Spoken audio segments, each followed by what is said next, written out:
Parang nakalimutan ko mag-waiter.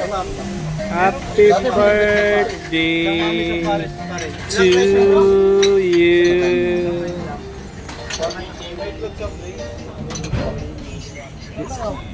At ito na nga mga idol, at muli na naman nating dinayo dito sa Malate itong James Pares. Napakasarap talaga ng James Pares na to mga idol.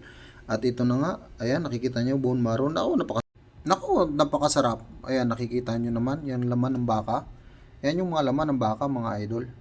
James Pares, dito lang yan matatagpuan sa Malate. Ayan, dinayo nga namin ng alas 12 ng gabi na naman.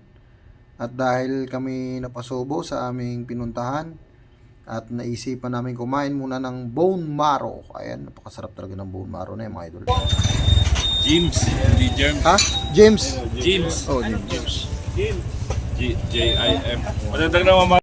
At kung kayo nga mga idol ay mag-awi rito sa Malate, sa Manila, dito sa Robinson, Manila. Dito lang yan sa side ng Robinson, Manila.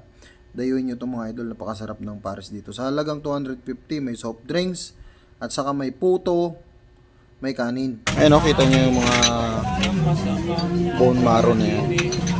Extra rice, may extra rice ba kayo?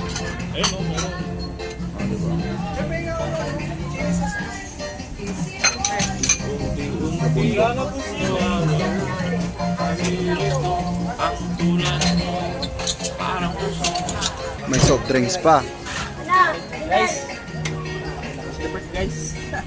Celebrate ba? Panalo ba? At yan na nga, hindi nagpadaig yung aking kasama at sabi niya i-videoan ko rin daw siya para makita siya dito sa aking vlog. Ayan na, at nagbuhos na ng sabaw si kuya. Napakaraming sabaw mga idol, unlimited with soft drinks.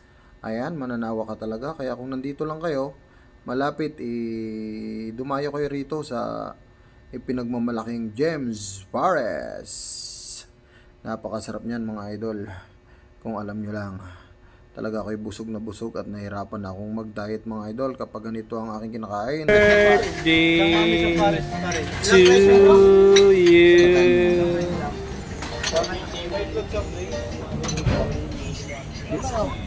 Ano pa ba? Let's eat na mga idol. Banatan na natin tong naghihintay na isang mangkok na karni ng baka mga idol. At itong kanin na napakarami at saka puto. Ayan, ang lalaki ng hiwa mga idol. Talaga namang napakasarap, no? At hindi ko napansin mga idol, mga mata ko'y tinalsikan ng sili. Napakasakit. Ay grabe na magtulo-tulo na yung luha ko habang kumakain mga idol. Thank you very much sa mga idol sa panonood. At kung napanood mo ang video na to, paki-comment mga idol kung saan ba nakarating tong video natin para malaman natin at ma-shoutout ko na rin kayo sa mga susunod pa nating mga video. Thank you very much mga idol sa mga silent viewer ko at sa lahat kong followers. Maraming salamat. Thank you.